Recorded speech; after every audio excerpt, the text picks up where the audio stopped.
Bom dia, tudo bem? A mensagem que Deus colocou para mim hoje, ela diz assim: confiança é saber aceitar o sim ou o não de Deus e saber que tudo vai ficar bem. Senhor, tende misericórdia de nós. Perdoa, Pai, todos os nossos pecados. Livra-nos de todo mal, de todo pensamento que não vem de Ti. Abençoa, Pai, esse nosso dia. Nós Te louvamos, nós Te bendizemos, nós Te amamos, pois somente Tu é o nosso Deus. O que seria confiança? Não é eu poder seguir essa pessoa sem questionar o lugar que ela está me levando? Confiança é saber que nenhum mal pode vir desse lugar. E muitas vezes na nossa vida, nós desconfiamos das pessoas porque muitas vezes nós não acreditamos nela. Acreditamos que de alguma forma ela vai fazer mal pra gente em algum determinado momento. Não tem gente que fala que confia desconfiando? Por quê? Porque justamente dentro do nosso coração sempre fica aquele sentimento de dúvida. Sempre fica aquele sentimento de você ficar com um pé atrás. Só que com Deus, nós não temos a necessidade disso. Primeiro, porque Deus nos deu a vida. Enquanto as pessoas não ficaram lutando para ter uma vida, para ter uma oportunidade? Quantas mulheres, elas muitas vezes não estão tentando engravidar e a criança ela simplesmente não vem? E elas se frustram e elas muitas vezes questionam Deus em relação a isso. Então só de nós que estarmos vivos já é um sucesso. Já é um sinal que Deus nos escolheu, porque a quantidade de vezes que isso acontece com diversas pessoas é muito grande. Então nós temos que dar valor a essa oportunidade. Então se Deus de alguma forma Ele já nos chamou, é porque Ele tem algum propósito para a nossa vida. Só que esse propósito ele só pode ser compreendido quando os meus pensamentos eles estão alinhados com aquilo que Deus ensina. Então é necessário que eu leia a palavra, que eu escute louvores, que eu tenha uma vida baseado naquilo que Deus ensina. E muitas vezes essa vida ela vai vir ao longo do tempo.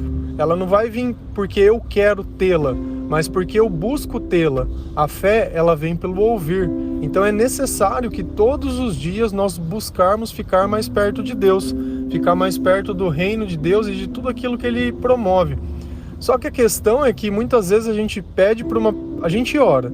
Depois a gente percebe que Deus não escuta, a gente acha que Ele não está ouvindo porque nós temos falta de fé.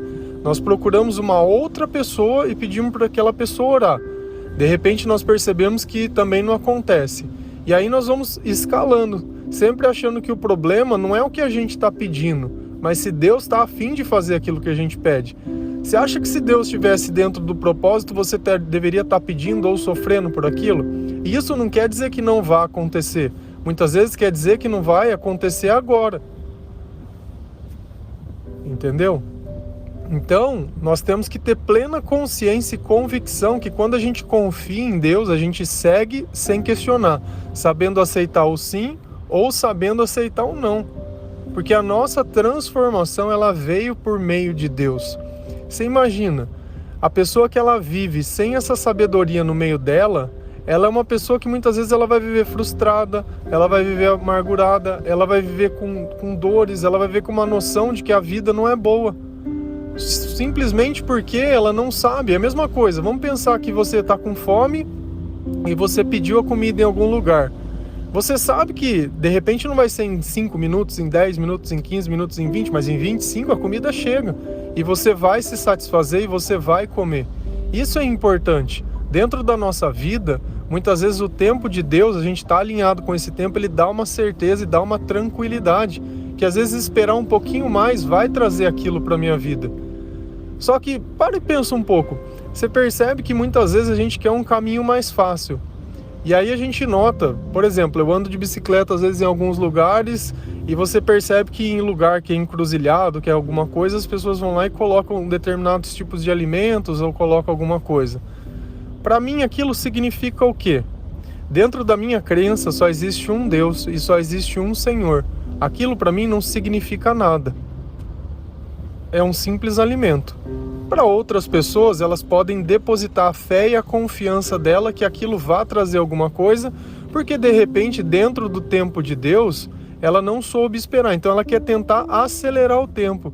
Esse tipo de coisa, se a gente notar na Bíblia, diversas vezes o povo de Israel, eles tentavam fazer isso. Eles ofereciam um sacrifício para um Deus, via que não dava, ofereciam sacrifício para outro Deus, via que não dava. Daqui um pouco eles estavam levantando bezerro de ouro. E isso ficava essa idolatria, essa crença fora de Deus em tudo quanto é canto. E isso, além de não trazer para perto aquilo que é bom, só afastava Deus deles. E muitas vezes toda destruição e toda desgraça vem justamente por isso, pela falta de paciência, pela falta de confiança. Se a gente confia em Deus, ainda que a gente ande num vale de sombra da morte, eu nada temerei. E é justamente isso. Não quer dizer que não vai existir o vale, não quer dizer que não vai existir a morte, mas quer dizer que se Deus estiver com você, tá tudo bem. Eu não sei como tá a tua vida hoje, eu não sei como tá o teu coração hoje, eu não sei como estão os teus sentimentos hoje, mas tudo isso que você sente é fruto do que você pensa. E muitas vezes a gente pensa de uma forma questionadora. Tudo aquilo que eu questiono tá dando a entender que eu não confio. Vamos imaginar que a gente está dentro de um carro viajando para algum lugar. É normal as crianças ficarem perguntando: já chegou? Já chegou? Já chegou? Desesperado. Mas uma hora vai chegar. Essa é a questão. Se o seu pai pedisse para você sentar dentro de um carro, ou a tua mãe: olha, senta aqui, eu vou te levar num lugar, você sentaria com tranquilidade, você ficaria a viagem toda, talvez ansioso, talvez querendo saber o que queria acontecer ou não, mas você jamais iria pensar que esse lugar que seu pai ou sua mãe estaria te levando seria um lugar que iria colocar a sua vida em risco ou tirar alguma coisa de você. A confiança é justamente esse sentimento, é o sentimento de tranquilidade, apesar de você estar caminhando sobre o desconhecido. Para nós é desconhecido, para Deus já faz parte de um plano ou de um propósito. Se você notar, por que você ainda continua vivo?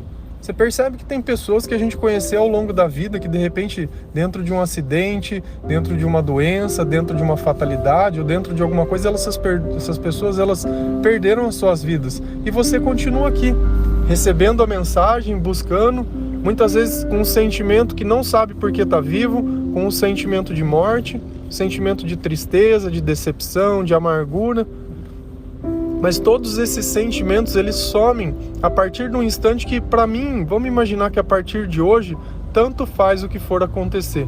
Porque eu sei que se Deus está cuidando, se Ele tem um plano que é muito maior que o meu, se o tempo Ele faz eu ficar melhor sobre as coisas que eu faço, então eu vou confiar e vou aceitar e vou seguir caminhando. E seja pelo sim ou pelo não de Deus, eu vou continuar louvando. Se o momento é o que determina o que você sente ou não, os teus sentimentos eles vão viver dentro de um alto e baixo. Acontece algo que você quer, felicidade. Acontece algo que você não quer, tristeza. Se você conseguir fazer uma pessoa fazer aquilo que você quer, nossa, sou amado. Se a pessoa não fez o que você quer, ela me odeia. Não tem como a gente basear uma simples ação ou um simples momento e julgar a característica de uma pessoa inteira. Não funciona desse jeito. Não é desse jeito que as coisas funcionam mesmo. Muitas vezes você não está, às vezes, de cabeça quente e uma pessoa ela vai lá, fala alguma coisa para você e você, de repente, responde de uma forma que você não gostaria de responder, mas naquele momento era o que estava dentro do teu coração. Daqui um minuto você pode olhar e falar: olha, você me desculpa porque não era o que eu queria dizer. E é justamente isso que acontece muitas vezes. Se eu julgar só um momento, eu acabaria sendo injusto. Por quê? Porque eu tenho que olhar o contexto, eu tenho que olhar o que está acontecendo, eu tenho que olhar o que suporto. Tem coisas que seriam o melhor pra gente, mas naquele momento não é possível. Não adianta a gente seguir uma viagem querendo levar a casa inteira, porque naquela viagem você não vai usar a casa inteira. Aquele peso desnecessário que você vem carregando da tua vida não faz diferença. Nós temos que viver com aquilo que for necessário, usar aquilo que for preciso. Se for necessário, lá na frente, ainda que você não leve, Deus vai prover. Ainda que você não saiba como, Deus vai prover. Tudo aquilo que Deus promete, Ele cumpre. Tudo aquilo que você sente, baseado em Deus, acontece. Em Deus não existe maldade. Você não precisa pedir uma confirmação para fazer algo que é bom. Nós deveríamos sim ter medo para fazer algo que é ruim, para prejudicar alguém, para dizer algo que magoa, para fazer um pensamento maldoso. Isso a gente não pede confirmação, mas para fazer algo bom, Deus precisa me dar uma revelação. Isso não existe. Se você estiver alinhado com Deus, Deus vai falar diretamente para você. Aí você vai falar assim: nossa, mas como que Deus vai falar comigo? Através dos teus sentimentos. Todo bom sentimento vem de Deus, toda boa dádiva vem de Deus. Lá em Coríntios 2, 3, versículo 4 e 6, diz assim: tal é a confiança que temos diante de Deus por meio de Cristo. Não que possamos reivindicar qualquer coisa com base em nossos próprios méritos, mas a capacidade vem de Deus. Ele nos capacitou para sermos ministros de uma nova aliança, não da letra, mas do Espírito, pois a letra mata, mas o Espírito vivifica. O que essa passagem ela está querendo dizer? Que Deus, através do seu Espírito Santo, ele fez uma nova aliança com a gente. E a lei de Deus ela já não está mais escrita na letra, no livro, mas está escrito no nosso coração, dentro do nosso espírito. E Deus ele vai se revelar através desse espírito. E ele vai nos orientar através desse espírito. E se nós confiarmos nesse espírito, tudo vai ficar bem. Olha que fato curioso. A gente já falou diversas vezes sobre a passagem de Jesus que passou os 40 dias no deserto. Quem compeliu ele a ir ao deserto? Quem convidou Jesus a ir ao deserto para ser tentado pelo demônio? Foi o Espírito Santo. O Espírito guiou ele até o deserto.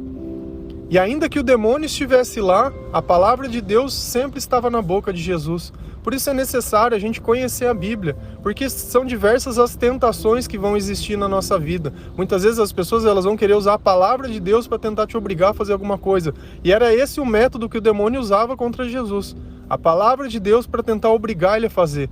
Porque o mal, ele quer te obrigar a fazer as coisas. Ele tem dificuldade de acertar a tua liberdade, de acertar a tua escolha, de acertar o teu tempo e de acertar tudo. E Jesus, ele usava também a palavra de Deus para falar, olha, está escrito isso, mas também está escrito isso. E aí? A tua palavra vai ser maior que a minha? E não é esse o ponto, não é essa a necessidade, mas é importante que a gente conheça. Em Deus, todas as coisas, elas são perfeitas, porque o amor, ele acalma o coração. Só que o amor que a gente tem que tentar entender primeiro é o que tem que vir é o amor de Deus. Depois o amor a mim, depois o amor ao próximo. Se o próximo tiver exatamente esse mesmo elo, o amor entre os dois se torna perfeito. Porque Deus é a base do amor de ambos. Por isso a importância de, enquanto família, o casal, os filhos, a família como um todo, elas terem a mesma fé.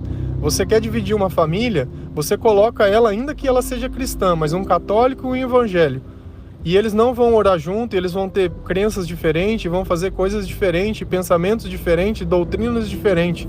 Parece que o evangélico e o católico se tornam meio que inimigos. Eu não consigo entender isso. O amor de Cristo que deveria nos unir é que divide a igreja. A única explicação para a divisão das duas igrejas para mim é o dízimo, porque o dinheiro vai para lugares diferentes. Se eu estivesse dando dinheiro para o pastor ou para o padre, talvez ambas as religiões ficassem iguais. Isso é muito triste.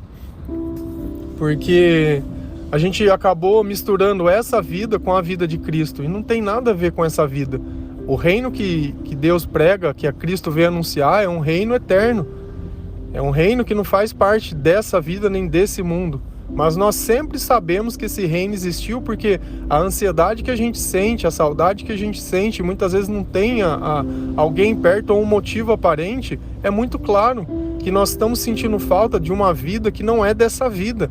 Que a nossa vida nessa vida, ela se torna um pouco melhor quando a gente consegue adorar a Deus, quando a gente busca Deus, quando a gente está perto de Deus, quando alguém ora, quando alguém faz algo que te traz para perto de Deus, ou você sente a presença do Espírito Santo, você percebe que naquele dado instante a tua vida ela se completa.